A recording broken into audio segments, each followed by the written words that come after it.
Welcome dear students. इस video में हम कर रहे हैं द ट्विंस इस पोएम का line by line explanation. Let us get started. The twins, जुड़वा।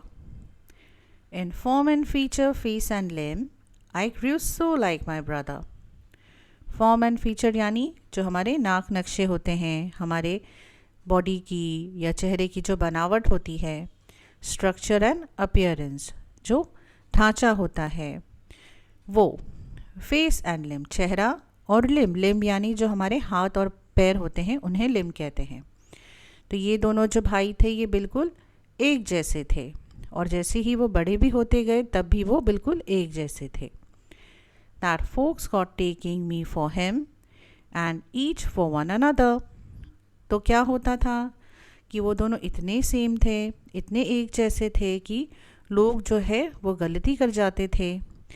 जैसे जुड़वा भाई होते हैं उनके नाम भी जो है पेरेंट्स एक जैसे रखते हैं, जैसे राम श्याम रखते हैं, या लड़कियां होती हैं उनके भी नाम एक जैसे रखते हैं, सीता गीता।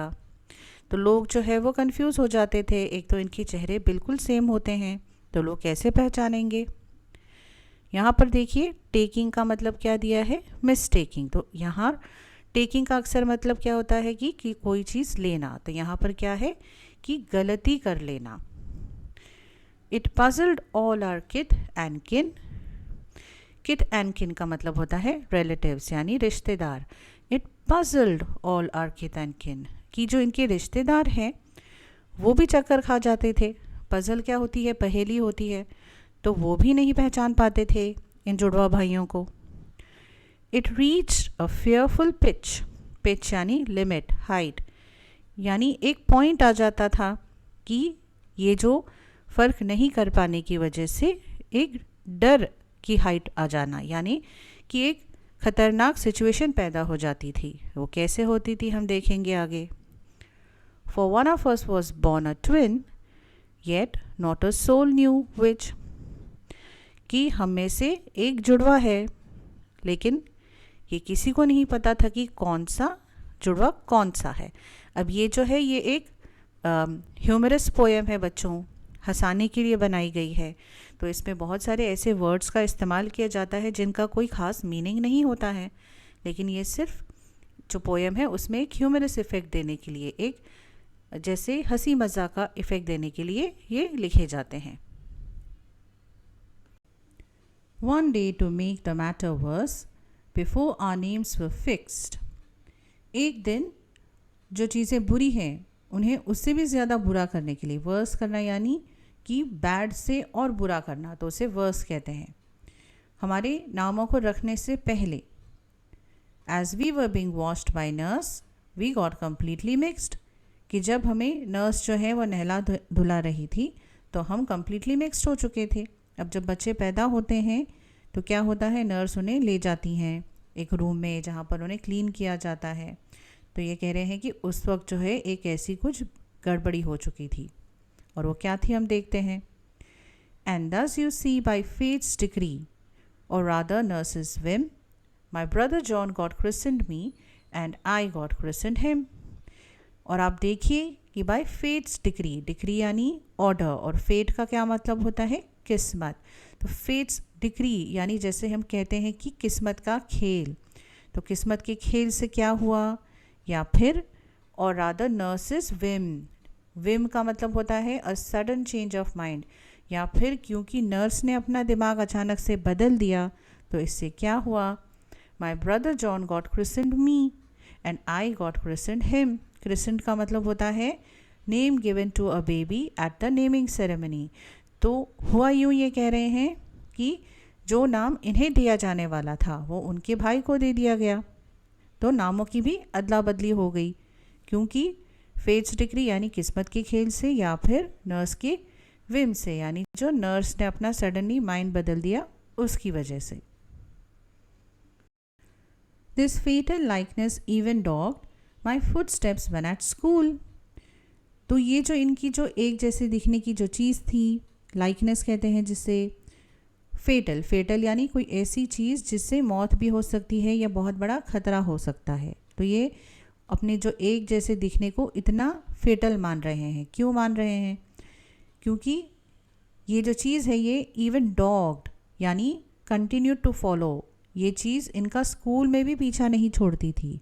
तो क्या होता था इसकी वजह से स्कूल में? And I was always getting flogged for John turned out of fool. तो होता यूँ था कि फ्लॉग्ड यानी बीटन अप, तो John turned out of fool यानी जॉन जो है वो शरारतें किया करता था स्कूल में। तो उसकी वजह से क्या होता था, जॉन की शरारतों की वजह से जो हमारे पोएट हैं उनकी पिटाई हो जाती थी। तो इसलिए वो कह रहे हैं कि ये इतना फेटल लाइकनेस था, तो ये जो एक जैसा होना जो था उनके लिए इतना खतरनाक था। I put this question fruitlessly to everyone I knew. What would you do if you were me to prove that you were you? अब ये क्या कह रहे हैं कि मैं ये सवाल सबसे पूछता था, फ्रूटलेसली पूछता था। फ्रूटलेसली यानी उन्हें पता है कि इसका कोई जवाब सही नहीं मिलने वाला है, इसका कोई नतीजा नहीं निकलने वाला है, फिर भी ये सवाल मैं सबसे पूछता था, जिन्हें भी मैं जानता था कि अगर आप मैं होते या आप अगर मेरी जगह होते तो आप ये कैसे साबित करते कि आप हैं और मैं नहीं। तो ये जो है कॉमेडी के इफ़ेक्ट के लिए लिखा गया है, क्योंकि वो ये साबित करने की कोशिश कर रहे हैं लोगों को कि देखिए मैं जॉन नहीं हूँ, मैं तो मैं हूँ। लेकिन लोग इस बात को मानते नहीं थे क्योंकि वो एक जैसी शक्ल वाले थे। तो वो लोगों से ये सवाल पूछते थे कि आप बताइए अगर आप मेरी सिचुएशन में होते तो आप क्या करते। लेकिन उनकी परेशानी क्या दूसरे समझ सकते हैं? नहीं समझ सकते हैं। इसलिए वो कह रहे हैं कि एक फ्रूटलेस क्वेश्चन था जिसका कोई नतीजा निकलने नहीं वाला था, जिसका कोई सोल्यूशन निकलने नहीं वाला था। Our close resemblance turned the tide of my domestic life. हमारा जो रिजेम्बलेंस है यानी जो हम एक जैसे दिखते हैं उसे हम रिजेम्बलेंस कहते हैं। Turned the tide, turn the tide यानी चेंज द सिचुएशन, की हालात ही पलट जाते थे इसकी वजह से। और किस चीज़ के हालात बदल गए? उनकी डोमेस्टिक लाइफ के, यानी उनकी जो घरेलू ज़िंदगी है। For some how my intended bride became my brother's wife. अब इससे कितनी बड़ी गड़बड़ी हो गई कि जो उनकी बीवी बनने वाली थी वो उनके भाई की बीवी बन गई। In fact, year after year, the same absurd mistakes went on. And when I died, the neighbors came and buried Brother John. बल्कि इस तरीके की जो गलतियां हैं, जो एब्सर्ड गलतियां हैं यानी बिल्कुल ही बेवकूफ़ाना गलतियां हैं, ये चलती रहीं। और जब मैं मरा तो जो नेबर्स हैं वो आए और मेरे जो ब्रदर जॉन हैं उन्हें दफना दिया। ये वैसे कोई मुमकिन चीज़ बिल्कुल नहीं है, लेकिन ये सिर्फ एक पोएटिक इफ़ेक्ट के लिए दिया गया है कि दोनों इतने एक जैसे थे कि लोगों ने क्या किया कि उनके ब्रदर जॉन को दफना दिया। ये सिर्फ एक पोयम में लिखने की बात है। इस पोयम का जो अप्रिसिएशन है बच्चों वो इसकी वर्कशॉप की वीडियो में दिया गया है। आप यहाँ पर इस लिंक को क्लिक करके अप्रिसिएशन देख सकते हैं। इसका लिंक मैं आपको डिस्क्रिप्शन में भी दे दूंगी। Thank you for watching this video. मुझे उम्मीद है कि आपको इस वीडियो से कुछ मदद मिली होगी।